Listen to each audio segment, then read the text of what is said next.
तो इसमें हम लोग को बोल रहा है पहले लोन अमाउंट था 2 लाख, वो इंटरेस्ट पे नहीं किया था 20,000, तो उसको भी वो लोन में जोड़ दिया था, तो टोटल बन गया 2,20,000। उसमें वो 75% ही कैश दे रहा है, तो 2,20,000 का 75% मतलब 1,65,000 वो कैश दे रहा है। बाकी 25% तो उसको नहीं मिल रहा है, उसका बाद में देखेंगे, अभी सिर्फ एंट्री करेंगे कि उसको 75% कैश बैंक को मिल रहा है। तो इंटरेस्ट भी 75, देखो अगर लोन अमाउंट 75% मिल रहा है तो खुद ही समझना होगा वो इंटरेस्ट भी 75% दे रहा है। तो इंटरेस्ट सस्पेंस अकाउंट पहले क्रेडिट हो रखा था जब वो नहीं दे रहा था, आज वो दे रहा है तो हम लोग डेबिट कर देंगे।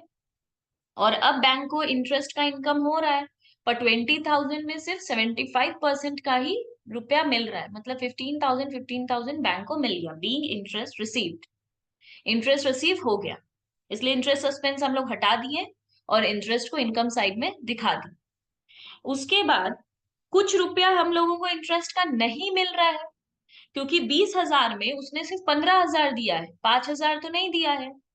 तो इंटरेस्ट सस्पेंस भी देखो, इंटरेस्ट सस्पेंस भी हम लोग कैंसिल कर देंगे, कस्टमर लोन भी हम लोग कैंसिल कर देंगे, मतलब ये इंटरेस्ट भी अब उसको नहीं मिलेगा, ये लोन भी अब कस्टमर पे ऑफ नहीं करेगा, मतलब दोनों को ही कैंसिल कर देंगे, एसेट भी चला गया, इंटरेस्ट सस्पेंस भी कैंसिल कर दिए।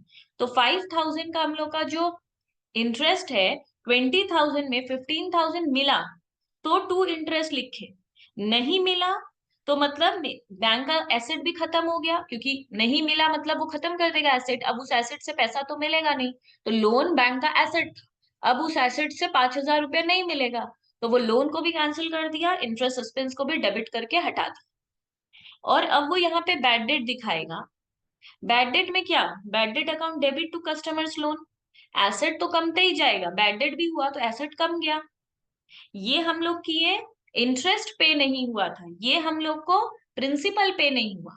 दो चीज का बात हो रहा है, जब हम लोग रिसीव कर रहे हैं तो हम लोग दो चीज रिसीव कर रहे हैं, यहाँ पे हम लोग प्रिंसिपल रिसीव कर रहे हैं, यहाँ पे हम लोग इंटरेस्ट रिसीव कर रहे हैं। ये दोनों एंट्री है, हम लोग ना इंटरेस्ट रिसीव कर रहे हैं ना प्रिंसिपल। तो इंटरेस्ट रिसीव नहीं किए 5,000, प्रिंसिपल कितना रिसीव नहीं किए, 2 लाख का प्रिंसिपल था, स्टार्टिंग में ही बोल दिया था 2 लाख का प्रिंसिपल है, उसमें 75% ही पे हुआ था। तो 2 लाख का 75% कितना होता है, 1,50,000। तो कितना पे नहीं हो रहा है, 2 लाख का 25%, तो 25% पे नहीं हो रहा है, उतना हम लोग का बैड डेट हो गया, principal amount not paid. Starting में हम लोग लिखेंगे टोटल बैंक को कितना मिल गया। बैंक को प्रिंसिपल का मिलना था 2 लाख रुपया, इंटरेस्ट का मिलना था 20,000 रुपीज। तो 2 लाख जो प्रिंसिपल का था उसका भी 75% मिला, मतलब 1,50,000 हम लोग को मिला, बैंक को मिल गया। और जो इंटरेस्ट था 20,000 उसका भी 75% मिला, मतलब 15,000 मिला। तो प्रिंसिपल अमाउंट का भी पैसा मिल गया, इंटरेस्ट का भी पैसा मिल गया, तो टोटल हम लोग को 1,65,000 मिल गया, प्रिंसिपल और इंटरेस्ट मिलाकर। अब यहाँ पर हम लोग लिख रहे हैं कि अलग अलग, ये 15,000 का अलग एंट्री करना पड़ेगा, 1,50,000 का अलग एंट्री करना पड़ेगा। तो हम लोग किए हैं कि हम लोगों को 15,000 का जो इंटरेस्ट मिला उसका एंट्री अलग से करना पड़ेगा, क्योंकि यहाँ पे इंटरेस्ट का एंट्री दिख नहीं रहा है। तो इंटरेस्ट का अलग से एंट्री करेंगे कि इंटरेस्ट इतना मिला, इतना इंटरेस्ट नहीं मिला, इतना प्रिंसिपल नहीं मिला। प्रिंसिपल का 2 बार एंट्री नहीं करेंगे, याद रखना है, एक बार टोटल के लिए एंट्री करेंगे कि प्रिंसिपल भी मिला इंटरेस्ट भी मिला, दूसरे में अलग से एंट्री करेंगे इंटरेस्ट मिला, इसमें एंट्री करेंगे इंटरेस्ट नहीं मिला, इसमें एंट्री करेंगे प्रिंसिपल नहीं मिला। अब हम लोग को इसमें लास्ट में ये भी बोला है कि इसमें नेसेसरी अकाउंट्स भी बनाओ। हम लोग को इस सब में क्लियरली यहाँ पे लिख रहा है कि शो द एंट्रीज, एंट्रीज तो बोला है, नेसेसरी अकाउंट्स भी बोला है। नेसेसरी अकाउंट के अंदर आता है कस्टमर्स लोन अकाउंट। तो अब जर्नल पास कर चुके हैं तो इससे बनाएंगे, सबसे पहले हम लोग के पास क्या है, कस्टमर लोन का बैलेंस लिखेंगे। 2012 में इस तरफ क्यों लिखे हैं, क्योंकि लोन हम लोग के लिए एसेट है, तो इसका ओपनिंग बैलेंस डेबिट की तरफ होगा। टू बैलेंस BD 2 लाख, इतना हम लोग का था। इंटरेस्ट सस्पेंस, ये पहला एंट्री, पहला एंट्री क्या था, to interest suspense 20,000, customer loan में जाके टू इंटरेस्ट सस्पेंस लिखेंगे, तो इधर जाके लिखे टू इंटरेस्ट सस्पेंस 2,20,000, तो बाई बैलेंस CD कितना आ जाएगा, 2,20,000। 2013 में ये है टू बैलेंस BD, आ गया 2,20,000। अब यहाँ पे क्या क्या था, सबसे पहले बाई कैश था 1,65,000, तो यहाँ लिखे बाई कैश 1,65,000। उसके बाद इसमें कस्टमर्स लोन नहीं है, इसमें कस्टमर्स लोन है, तो बाय इंटरेस्ट सस्पेंस 5,000, तो बाय इंटरेस्ट सस्पेंस 5,000। फिर इसमें भी कस्टमर्स लोन है, तो by bad debt 50,000, by bad debt 50,000, दोनों तरफ आ गया 2,20,2,20, अकाउंट मैच कर गया। और सेकेंड इसमें इंपॉर्टेंट लेजर होता है interest suspense account. Interest suspense के लिए हम लोग क्या करेंगे, जितना जगह वहां पर था इंटरेस्ट सस्पेंस का, कहाँ कहाँ पे एंट्री था, इसमें था सबसे पहले बाई कस्टमर्स लोन 20,000, तो हम लोग इधर 2012 में बाई कस्टमर्स लोन 20,000, ये 20,000। उसके बाद इसमें नहीं है इंटरेस्ट सस्पेंस, इसमें है इंटरेस्ट सस्पेंस, तो टू इंटरेस्ट देके 15,000, तो यहाँ लिखे हैं टू इंटरेस्ट देकर 15,000। लास्ट में हम लोग के पास यहाँ पे और एक बार है टू कस्टमर्स लोन 5,000, तो यहाँ पे डाला है टू कस्टमर्स लोन 5,000, दोनों तरफ 20,000 20,000 आ गया, अकाउंट टैली कर गया। तो इसके बाद in case of a banking company general ledger does not contain revenue account, इसमें हम लोग कभी भी बैंकिंग कंपनी में किसी रेवेन्यू अकाउंट का लेजर नहीं बनाते हैं, मतलब इंटरेस्ट का, कैश का, ये सब का कोई लेजर नहीं बनाएंगे। इसमें इंपॉर्टेंट कौन सा होता है, सिर्फ एसेट अकाउंट जो कि हम लोग लोन अकाउंट बनाए, और कोई भी कॉन्ट्रा एंट्री वाला जैसे इंटरेस्ट सस्पेंस, तो ये याद रखना है। इसमें हम लोग किसी भी तरीके का और लेजर ओपन नहीं करेंगे। हाँ, सम बोल रहा है तो अलग बात है, नेसेसरी अकाउंट बोल रहा है तो हमेशा दो अकाउंट बनाएंगे, एक कस्टमर लोन अकाउंट, एक इंटरेस्ट सस्पेंस अकाउंट। इसके बाद हम लोगों का दिसंबर 19 में एक क्वेश्चन आया था, जो हम लोग दिसंबर 19 वाला सॉल्व करेंगे। फाइनल अकाउंट्स वो हम लोग करेंगे, अभी नहीं कर रहे हैं। फाइनल अकाउंट्स ऑफ बैंक्स से क्वेश्चन आता है, पूरा PL बनाओ, पूरा बैलेंस शीट बनाओ, ये 4 से 10 मार्क्स से इससे सवाल आता है। 4 मार्क्स का आया है तो छोटा सा दिया है, 10 मार्क्स का आया है तो एक बिग सम्स दिया है, तो ये याद रखना है। एडजस्टमेंट फॉर बैंक हम लोग कितना पढ़ेंगे, income recognition concept, provision for doubtful debts, provision for doubtful debts on guaranteed debt of EC GC CG TSI DI CGC, ये सब का गारंटीड डेट, मतलब ये लोग गारंटी देते हैं कि ये इंसान आपको ये इंसान आपको लोन चुका देगा, उसके ऊपर ये लोग का गारंटी रहता है। Rebate, bills for collection, investment of banks, capital adequacy ratio, CRR SLR, ये सारे टॉपिक्स अभी हम लोग कवर करेंगे। इसमें हम लोग एक कवर कर चुके हैं, प्रोविजन फॉर डाउटफुल डेट्स। अच्छा, 2019 में दिसंबर में इससे ये वाला एक क्वेश्चन आया था, ये ट्रू फॉल्स या फिल इन द ब्लैंक्स था। ये लाइंस इंपॉर्टेंट है, ये लाइन याद कर लो, दिसंबर 2019 में ये आया था, ट्रू फॉल्स में या फिर फिल इन द ब्लैंक्स में, तो ये हम लोग को लर्न रखना है, इसमें कोई सम नहीं था। तो अभी एक एक करके सारे बैंक्स को हम लोग कवर करेंगे। टाइप्स ऑफ बैंक्स होता है, 3 तरीके का बैंक है इंडिया में, एक कोऑपरेटिव बैंक, रूरल बैंक और कमर्शियल बैंक। कोऑपरेटिव बैंक के अंदर आता है जैन कोऑपरेटिव बैंक, एक एग्जाम्पल है ये, कोऑपरेटिव बैंक के अंदर एक एग्जाम्पल है Jain cooperative bank. Rural bank के अंदर एक एग्जाम्पल है नाबार्ड, एग्रीकल्चरल बैंक है ये। और कमर्शियल बैंक दो टाइप का होता है, एक डोमेस्टिक बैंक होता है, एक फॉरेन बैंक होता है। डोमेस्टिक बैंक क्या होता है, जो शेड्यूल्ड बैंक होता है और नॉन शेड्यूल्ड भी होता है। डोमेस्टिक का मतलब है जो इंडिया का बैंक है, जो इंडिया में इनकॉर्पोरेटेड है, इंडिया में रजिस्टर्ड है। फॉरेन बैंक वो बैंक होता है जो कॉर्पोरेटेड है आउटसाइड इंडिया, मतलब जिसका रजिस्ट्रेशन बाहर का है बट इंडिया में भी वो लोग ऑपरेट कर रहे हैं, इंडिया में भी वो बैंक है, बट उसका registration in corporation outside India है। फॉरेन बैंक के अंदर एग्जाम्पल क्या है, स्टैंडर्ड चार्टर्ड बैंक और बैंक ऑफ अमेरिका। ये इंडिया में भी है बट इसका रजिस्ट्रेशन वहां का है, इसलिए इन सारे बैंक्स को हम लोग फॉरेन बैंक्स कहते हैं। और डोमेस्टिक बैंक हम लोग किसको कहते हैं? जिसका रजिस्ट्रेशन इन कॉर्पोरेशन इंडिया का है। डोमेस्टिक बैंक दो तरीके का होता है, एक शेड्यूल्ड बैंक, एक non scheduled bank. Scheduled bank हम लोग कहते किसको है?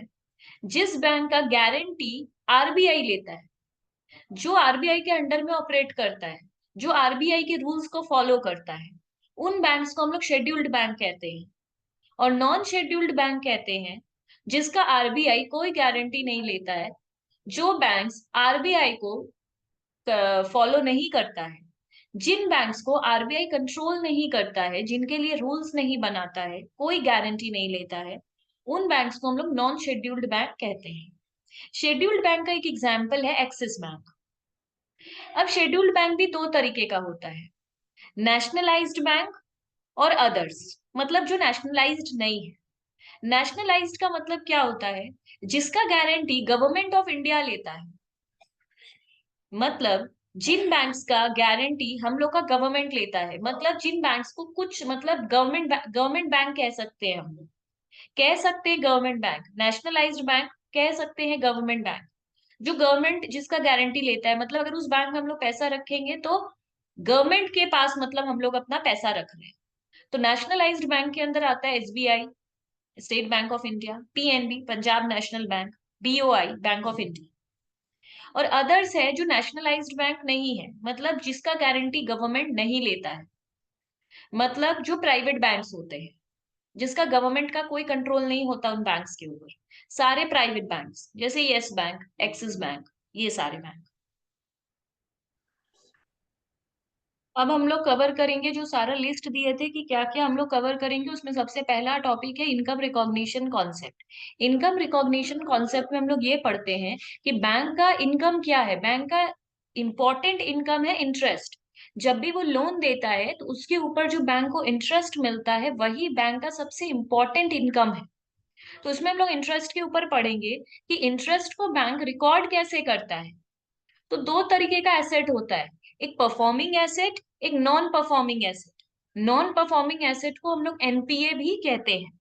परफॉर्मिंग एसेट, देखो लोन देना बैंक का एसेट है, तो अगर वो लोन बैंक को लगता है कि सामने वाला पे ऑफ कर देगा तो बैंक उस लोन को अपना परफॉर्मिंग एसेट कहता है। और अगर बैंक को लगता है कि सामने वाला लोन पे ऑफ नहीं करेगा, लोन ले तो लिया है कस्टमर, बट बैंक को फील हो रहा है बहुत सारा चीज देखकर कि कस्टमर बैंक को वो लोन पे ऑफ नहीं करे, तो बैंक उसको डाल देता है नॉन परफॉर्मिंग एसेट में। तो जब भी बैंक श्योर रहता है कि ये पैसा बैंक को मिल जाएगा तो बैंक उसको कहता है अपना परफॉर्मिंग एसेट। और बैंक को जब लगता है कि लोन का पैसा कस्टमर उसको नहीं देगा तो वो उसको कह देता है नॉन परफॉर्मिंग एसेट। अभी इंटरेस्ट तो लोन के ऊपर मिलेगा ही, तो जो परफॉर्मिंग एसेट है उसका इंटरेस्ट जो होता है, मतलब अगर बैंक को लगता है सामने वाला उसको लोन पे ऑफ कर देगा तो उस लोन का जो इंटरेस्ट है वो उसको पहले ही रिकॉर्ड कर लेता है अक्रूअल कॉन्सेप्ट में। मतलब मिला नहीं है पर फिर भी इनकम की तरह रिकॉर्ड कर लेता है क्योंकि बैंक श्योर है उसको मिल जाएगा, इसलिए वो उसको पहले से ही रिकॉर्ड कर लेता है। पर जो नॉन परफॉर्मिंग एसेट है, मतलब बैंक को लगता है कि उस लोन का पैसा कस्टमर उसको नहीं देगा, उस लोन का जो इंटरेस्ट होता है उसको बैंक कैश बेसिस पे रिकॉर्ड करता है या फिर रिसिट बेसिस पे रिकॉर्ड करता है। मतलब उन इंटरेस्ट को बैंक तभी रिकॉर्ड करता है जब असली में मिला है, या फिर इंटरेस्ट सस्पेंस मेथड के हिसाब से जो अभी सीखे। तो हम लोग ये दो बात जानते हैं, अभी भी करके भी आए हैं पहले की इंटरेस्ट सस्पेंस मेथड में, कि जब बैंक श्योर था कि इंटरेस्ट मिल जाएगा तो इंटरेस्ट टू इंटरेस्ट लिख दिया था, और जब बैंक को डाउट था कि उसको इंटरेस्ट नहीं मिलेगा तो वो उसको टू इंटरेस्ट सस्पेंस लिख दिया था। Following are the time limit for advance to become NPA. तो बैंक कब कहता है कि ये मेरा नॉन परफॉर्मिंग एसेट है, मतलब बैंक को क्या क्यों लगता है कि कस्टमर उसको पैसा नहीं देगा? जब कस्टमर 90 डेज तक कोई भी पैसा पे ऑफ नहीं किया, देखो लोन का अमाउंट हर मंथ बैंक को थोड़ा थोड़ा पे करना पड़ता है, पर 90 डेज तक मतलब 3 महीने तक सामने वाले ने कोई पैसा नहीं दिया, ना तो इंटरेस्ट पे किया ना तो प्रिंसिपल पे किया, remain unpaid up to 90 days from due date, जिस दिन पैसा देना था उस दिन से लेकर 90 डेज तक कस्टमर ने 1 रुपया भी बैंक को पे नहीं किया है, तो बैंक उसको कह देता है इंटरेस्ट और principal remains unpaid up to 90 days from due date. तो उसको किस तरह से वो डिनोट करता है? स्टैंडर्ड एसेट मतलब परफॉर्मिंग एसेट।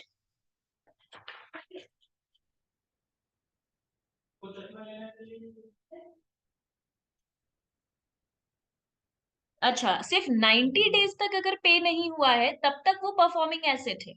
मतलब बैंक, सोचो ड्यू डेट था 1 जनवरी, तो 3 महीने तक अगर पे नहीं किए हैं हम, तब तक 90 days तक अगर पे नहीं हुआ है तब तक बैंक उसको परफॉर्मिंग एसेट बोलेगा। मतलब स्टैंडर्ड एसेट, परफॉर्मिंग एसेट का दूसरा नाम है स्टैंडर्ड एसेट। अभी सिर्फ 90 days ही हुआ है, तब तक बैंक उसको परफॉर्मिंग एसेट बोलेगा। पर अगर इंटरेस्ट और principal remain unpaid beyond 90 days, मतलब 90 days से भी ज्यादा हो चुका है और 12 महीने तक, 90 days को हम एक बार के लिए 3 months बोल रहे हैं, पर रूल में 90 days है, 90 days ही लिखना हो। अगर 3 महीने से 12 महीने तक भी वो पे नहीं किया, तो बैंक उसको बोल देगा सब स्टैंडर्ड एसेट। अगर 12 महीने से भी ज्यादा हो चुका है, मतलब 1 साल हो चुका है, सामने वाले ने कुछ भी पे नहीं किया, तब बैंक उसको बोलेगा डाउटफुल एसेट। डाउटफुल एसेट बनने के बाद अगर 0 से 1 साल, 1 से 3 साल, मोर देन 3 years भी हो गया, till auditors recommendation have been received. मतलब 12 महीने से देखो, अगर सिर्फ 90 days तक सामने वाले ने पे ऑफ नहीं किया है तब तक वो परफॉर्मिंग एसेट, 90 days से 12 months तक पे नहीं किया है तब वो बन जाएगा सब स्टैंडर्ड एसेट, और 12 महीने से भी ज्यादा हो चुका है तब बैंक उसको बोल देगा डाउटफुल एसेट। अगर 3 साल से भी ज्यादा हो चुका है और ऑडिटर का रिकमेंडेशन रिसीव हो चुका है, तो सम में बताएंगे एक बात, बट ये अभी याद रखना है। Upon receipt of recommendation from auditor, अगर रिकमेंडेशन आ गया है ऑडिटर का, तो उसको बोल देंगे लॉस एसेट। ये कब तक है? जब तक ऑडिटर का रिकमेंडेशन नहीं आता, टिल 3 साल तक ऑडिटर का जब तक नहीं आता है, मतलब 12 महीने के बाद क्या हो जाएगा? 1 साल। तो 1 साल से 3 साल तक बैंक और वेट करेगा, जब तक ऑडिटर का रिकमेंडेशन नहीं आता है, तब तक वो डाउटफुल एसेट है। जब ऑडिटर का रिकमेंडेशन भी आ जाएगा 3 साल के बाद, तब उसको बैंक बोल देगा लॉस एसेट। 2, 3 और 4 सभी को हम लोग एनपीए बोलेंगे। मतलब सिर्फ जब तक 90 days तक ही वो पैसा नहीं दिया है तभी तक वो परफॉर्मेंस एसेट है। सब स्टैंडर्ड हो, डाउटफुल हो या लॉस हो, सभी को हम लोग नॉन परफॉर्मिंग एसेट बोलेंगे।